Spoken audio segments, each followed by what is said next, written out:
Briefing ختم ہونے کے بعد جب معالجین رحمان صاحب کے کمرے سے نکل گئے تو میں نے بھی ان سے رخصت چاہی، تو انہوں نے مجھے کچھ دیر رکنے کا کہا، پھر سگریٹ سلگا کر بولے، تم کون ہو؟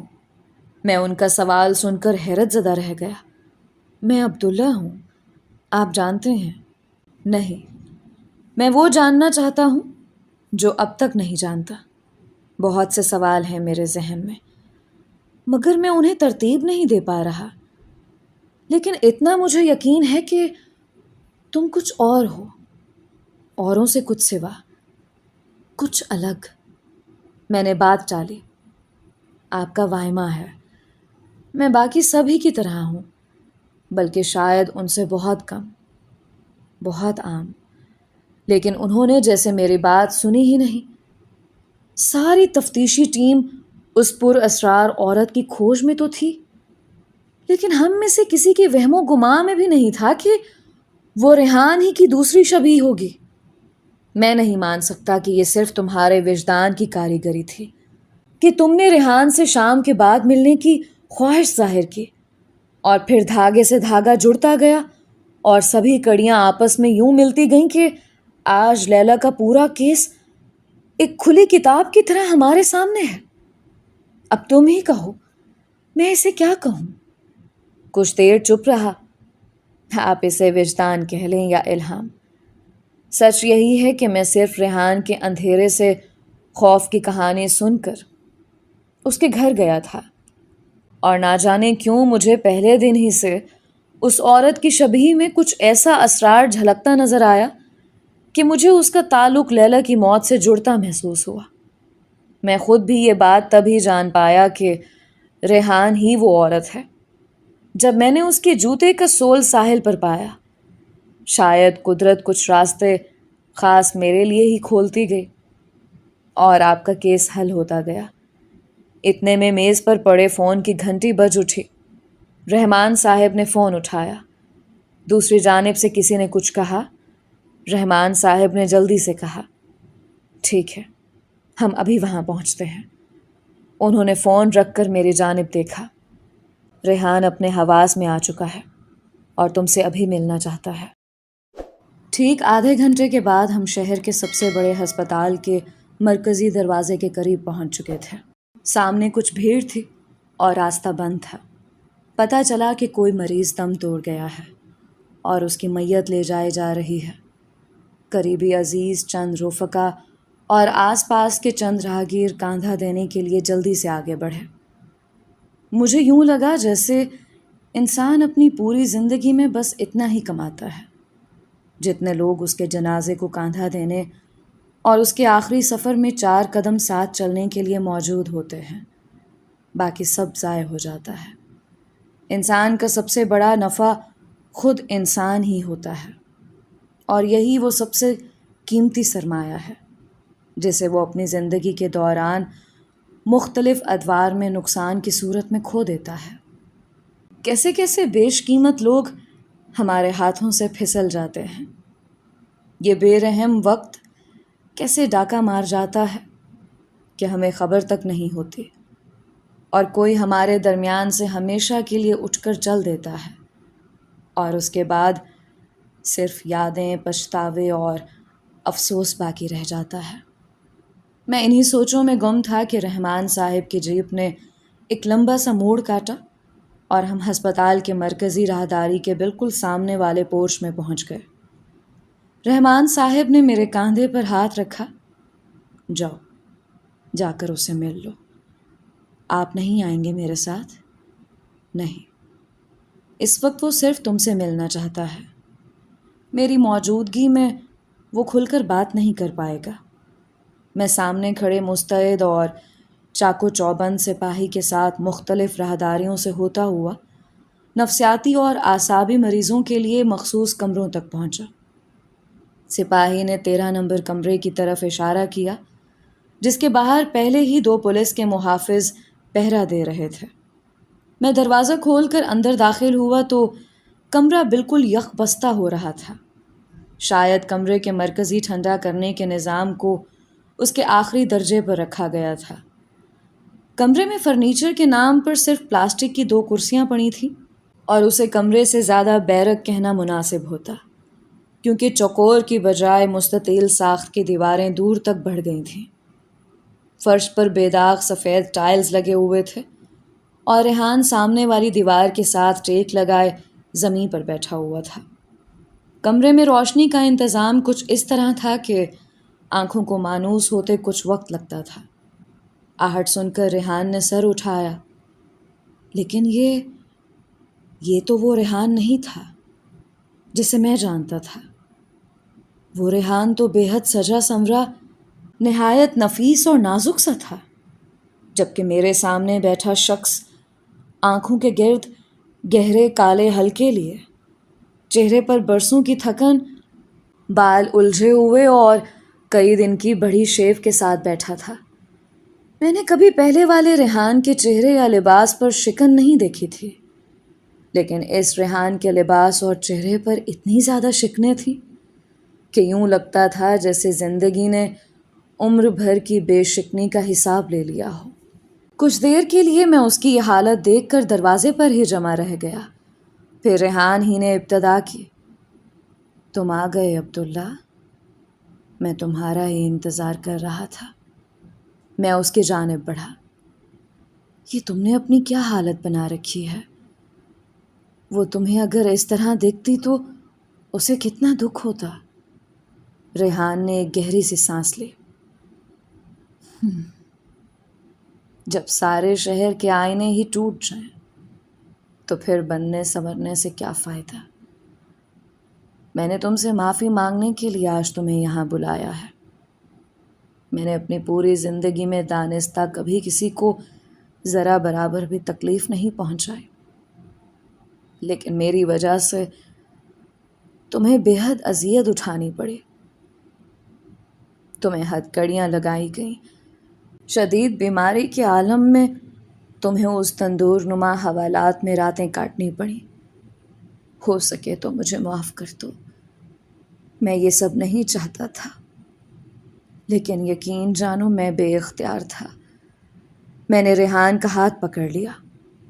معاشرت غیروں کے درمیان ہوتی ہے، اور پھر میرے ساتھ جو کچھ بھی ہوا وہ میرا نصیب تھا، لیکن اگر معافی ہی کسی اذیت کا مداوع ہے تو تم مجھے معاف کر دو، کیونکہ تمہاری گرفتاری میرے وجدان کا شاخسانہ ہے، اور میں خود کہیں نہ کہیں اپنے آپ کو بھی مجرم گردانتا ہوں۔ ریحان تڑپ سا گیا۔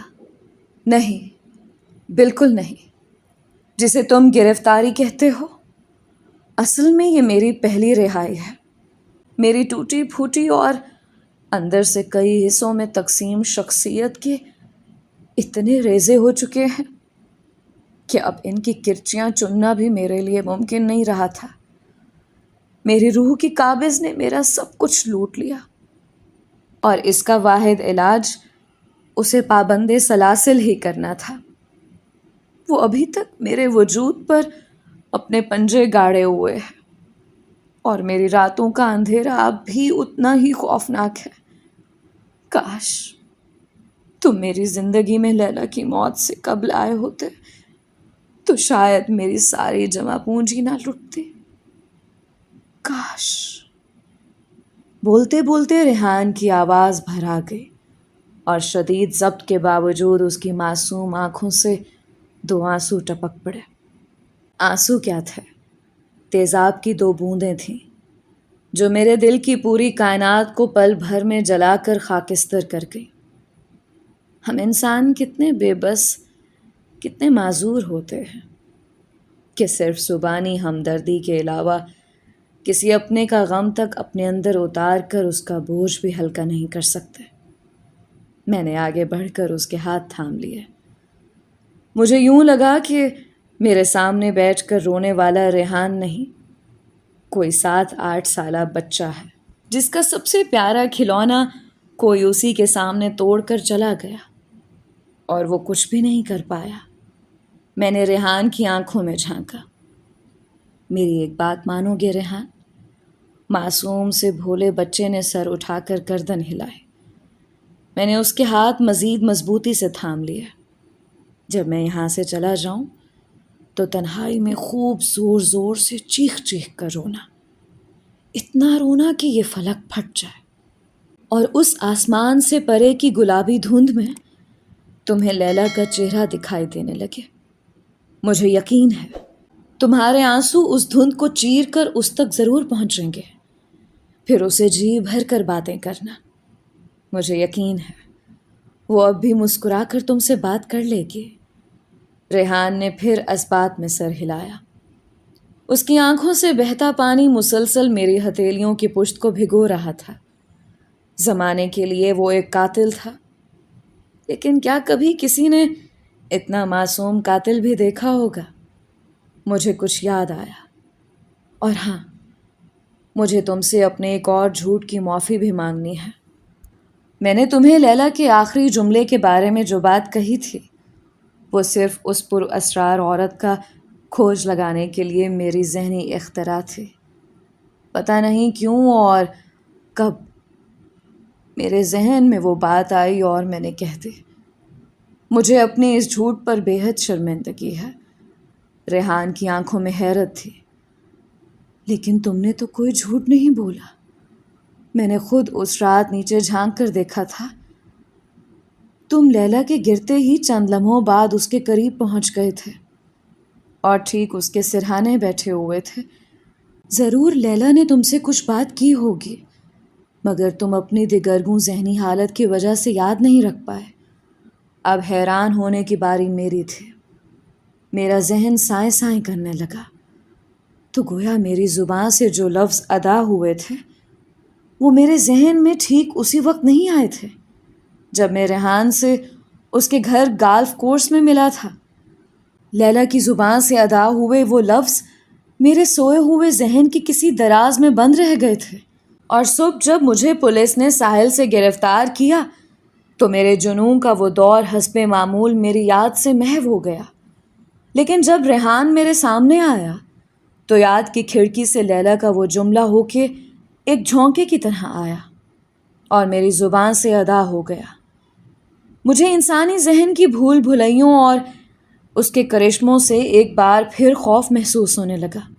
جانے کتنے شوبتے، جانے کتنے عفریت اس چھٹانک بھر کے ذہن میں چھپے بیٹھے رہتے ہیں۔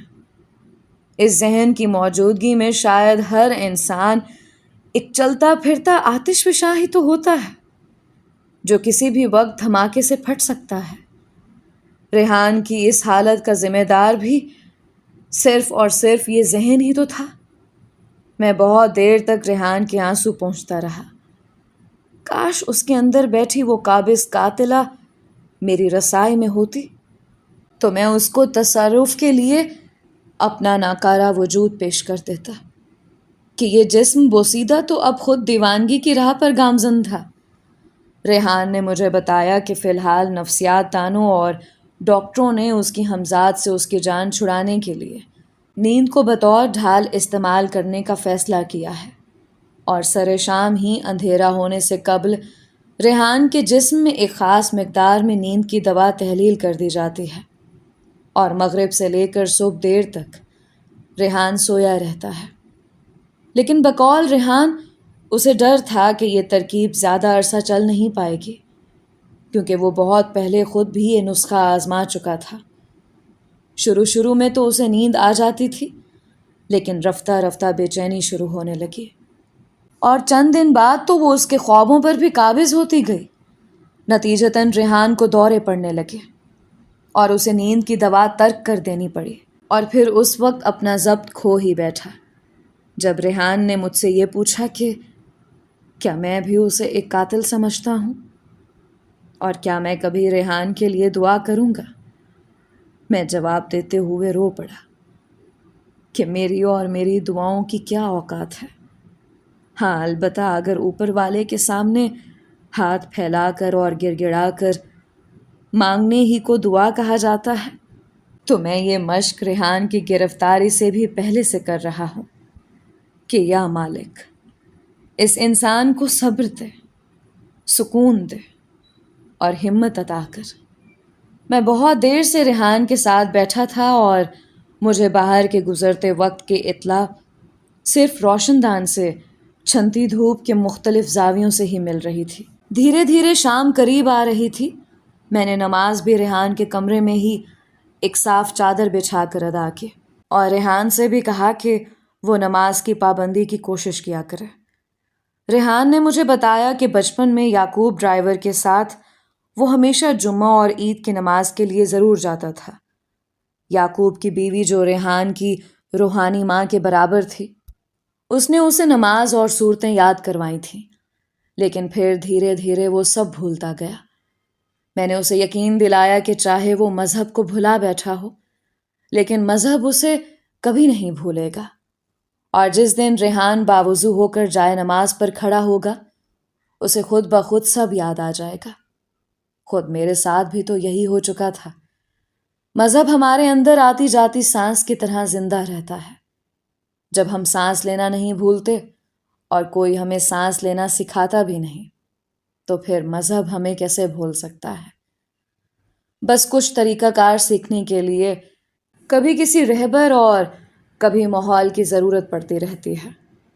عصر کے فوراً بعد ریحان کی دوا کا وقت ہونے لگا، اور میرے جانے کی خبر سن کر نہ جانے کیوں وہ ایک دم ہی بہت بے چین سا ہو گیا۔ شاید میں اس کی عمر بھر میں اس کا واحد دوست تھا، جس کے ساتھ اس نے صبح سے شام تک کا وقت گزارا اور اپنے دل کی اتنی بہت سی انمول باتیں بانٹی تھیں۔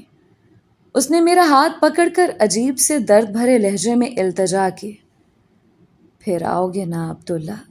ہاں ضرور، کیوں نہیں؟ اور اس دن ہم صرف تمہاری لیلا کی بات کریں گے، پتنگوں کی باتیں، دھانی آسمان اور نیلی ڈور کی باتیں، جھاگ اڑاتے سمندر اور دودھیا بادلوں کی باتیں، ٹھیک ہے نا؟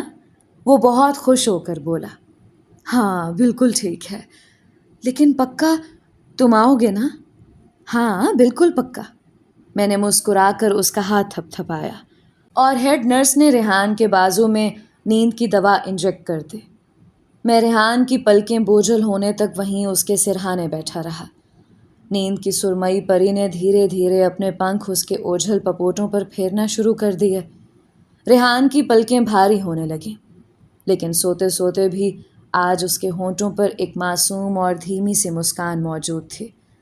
مجھے یقین تھا کہ آج کی رات اس کی زندگی کی سب سے پرسکون نیند کی رات ہوگی۔ نیند کا یہ مکمل خزانہ آج کل ہم میں سے کسی کا بھی نصیب نہیں ہے۔ ہم سو تو جاتے ہیں مگر بنا نیند کے۔ میں ریحان کے سو جانے کے بعد بھی بہت دیر وہیں گمسم بیٹھا رہا۔ میری بھیگی پلکیں مجھ سے بہت سے سوال کرتی رہیں، مگر آج بھی میرا دامن جوابوں سے خالی تھا۔ رات بہت دیر سے میں ساحلی مسجد کے قریب بس سے اترا تو ایک نئی پریشانی میرے انتظار میں مسجد کے باہر ہی ٹہل رہی تھی۔ مرتضیٰ صاحب مجھے آتا دیکھ کر تیزی سے میری جانب بڑھے، اور انہوں نے بتایا کہ مغرب کی نماز کے بعد اچانک سلطان بابا کی طبیعت بگڑ گئی تھی۔ فوری طور پر بستی کے حکیم کو لایا گیا، مگر معاملہ اس کی پہنچ سے دور کا تھا، لہٰذا بستی والوں نے شہر کے ڈاکٹر کا انتظام کیا۔ میرے آنے سے کچھ دیر پہلے ہی ڈاکٹر واپس جا چکا تھا۔ میں لپک کر حجرے میں پہنچا تو سلطان بابا نیند میں تھے۔ پتہ چلا کہ ڈاکٹر نے عارضی طور پر کوئی دوا اور نیند کا ٹیکہ لگا تو دیا ہے، لیکن اس نے ساتھ ہی ساتھ یہ تاکید بھی کی ہے کہ پہلی فرصت میں صبح سلطان بابا کو شہر کے بڑے ڈاکٹر کو دکھا دیا جائے۔ میں ساری رات وہیں بابا کے سرہانے ہی بیٹھا رہا اور اس ہمدرد اور بزرگ مخلص کے چہرے کو دیکھتا رہا۔ چند مہینوں ہی میں میری زندگی کیا سے کیا ہو کر رہ گئی تھی۔ شاید اسی کو کایا پلٹ کہتے ہیں۔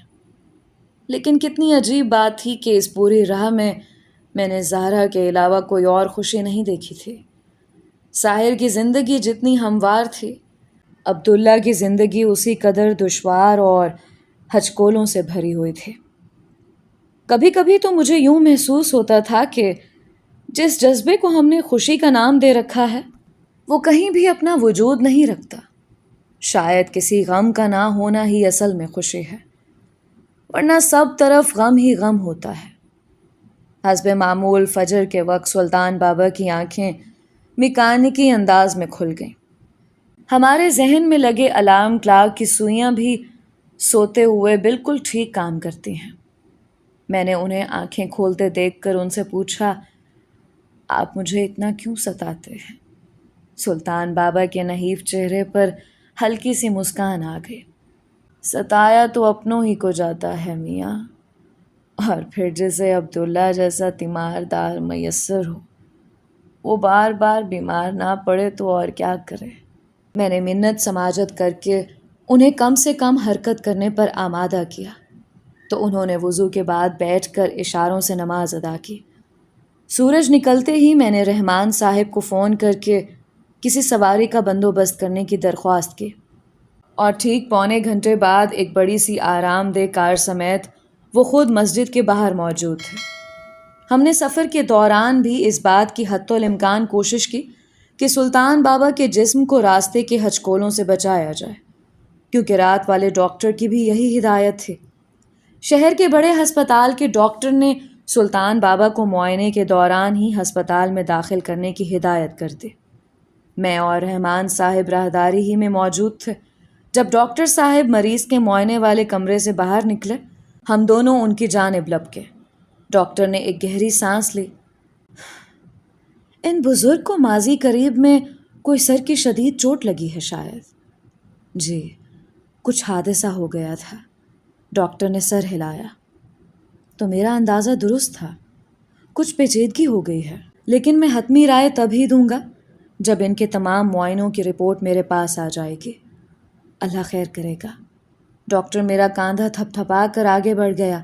سلطان بابا کو فوری نگہداشت کے شعبے میں منتقل کر دیا گیا، اور پھر سے وہی شیشے کی نلکیوں اور بوتلیں ان کے جسم سے چپکا دی گئیں جن سے انہیں شدید چڑ تھی۔ رحمان صاحب بھی بہت دیر تک میرے ساتھ ہی شیشے کی دیوار سے پرے کمرے میں لیٹے سلطان بابا کو دیکھتے رہے۔ پھر انہیں کوئی ضروری فون آیا تو وہ مجھ سے معذرت کر کے اپنے دفتر کی جانب روانہ ہو گئے۔ میں وہیں بیٹھا رہا۔ وقت جب اڑنے پر آئے تو پر لگا کر اڑتا ہے، اور جب سرکنے پر آئے تو یوں ایک ایک صدی کر کے سرکتا ہے کہ ہم ایک ہی جگہ بیٹھے بیٹھے کئی جنم گزار دیتے ہیں۔ میں نے بھی نہ جانے اس لکڑی کے بینچ پر بیٹھے کتنے جنم پھر سے جی کر فنا کر دیا۔ ڈاکٹروں کی نہ جانے کتنی ٹولیاں اندر آتی جاتی رہیں، اور سلطان بابا کا معائنہ جاری رہا۔ نہ جانے کب پھر سے رات ہوئی اور پھر سویرا بھی ہو گیا۔ درمیان میں 2 مرتبہ رحمان صاحب کا فون بھی آیا۔ میں 2 رات پہلے ریحان سے ملنے کا وعدہ کر کے آیا تھا، لیکن آج دوسرا دن چڑھانے کے باوجود یہاں سے ہل بھی نہیں سکا تھا۔ جانے ہم انسان کس بلبوتے پر ایسے وعدے اور اتنے بڑے بڑے دعوے کر لیتے ہیں۔ ہمارے پاس تو ایک پل کا اختیار بھی نہیں ہوتا۔ پھر سپہر ڈھلنے کے بعد تھکے تھکے سے رحمان صاحب بھی آ گئے۔ میں نے ان سے ریحان کی طبیعت کے بارے میں پوچھا تو وہ ہوں ہاں کر کے ٹال گئے۔ میں بے چین ہو گیا اور ان کی منت کی کہ مجھ سے کچھ نہ چھپائیں۔ آخر رحمان صاحب نے ہتھیار ڈال کر مجھے وہ انہونی بھی سنا دی جس کا خدشہ شاید میرے اندر بہت پہلے سے کہیں بیٹھا ڈنک مار رہا تھا۔ رحمان صاحب نے بتایا کہ ریحان اس رات بے حد پرسکون نیند سویا تھا، اور اٹھنے کے بعد بھی وہ بہت پرسکون رہا، لیکن سپہر کے بعد اس کے اندر عجیب سی بے چینی کے آثار پیدا ہونے لگے۔ فوراً کمرے کی کھڑکیاں کھول دی گئیں تاکہ اسے دن ہونے کا احساس ہوتا رہے، مگر وہ بے چینی سے ادھر ادھر سر پٹکتا رہا۔ شاید اس کا وجود اندر سے چٹخ رہا تھا، اور برسوں سے اس کے اندر پلتی دوہری شخصیت کو جب لگاتار کئی راتوں تک اپنے اظہار کا موقع نہیں مل پایا تو اس نے ریحان کے اعصاب اکھیڑنا شروع کر دیے تھے۔ ماہر نفسیات کے کہنے پر شام سے پہلے ہی کھڑکیوں کے پردے گرا کر ریحان کے کمرے میں ایک ڈریسنگ ٹیبل اور میک اپ کا کچھ سامان پہنچا دیا گیا اور کمرہ باہر سے بند کر دیا گیا، لیکن کچھ ہی دیر میں ریحان نے سنگھار میز کے آئینے کو ایک ہی ضرب سے کرچی کرچی کر دیا اور سنگھار کا سارا سامان اٹھا کر دیوار پر دے مارا۔ ہسپتال کے عملے نے فوراً ریحان کو قابو کرنے کی کوشش کی، لیکن اس کا جنون بڑھتا ہی گیا، اور نصف شب تک وہ خرد کی آخری حد بھی پار کر چکا تھا۔ مجبوراً اسے بجلی کے جھٹکے دیے گئے، لیکن ریحان جس گلابی دھند کے پار جا چکا تھا وہاں سے واپس نہ لوٹ پایا۔ اگلی صبح ہسپتال کی راہداریاں اس کے دیوانہ وار کہکوں سے گونج رہی تھیں، اور پھر کچھ ہی دیر میں لوگوں کو کسی معصوم بچے کے رونے کی آواز سنائی دیتی۔ وہ معصوم بچہ جس کی پیاری ماں کو لوگ اسے چھین کر لے جا رہے ہوں، اور وہ رو رو کر اپنی ماں سے پوچھ رہا ہو کہ اب اسے رات کو لوری کون سنائے گی، کون صبح اس کے بال سنوارے گی، اور کون اسے ہنس کر اپنے سینے سے لگائے گی۔ میرا دل پھٹنے لگا، اور مجھے یوں لگا کہ ریحان کے ساتھ ساتھ میں بھی اسی گلابی دھند کے پار جا رہا ہوں۔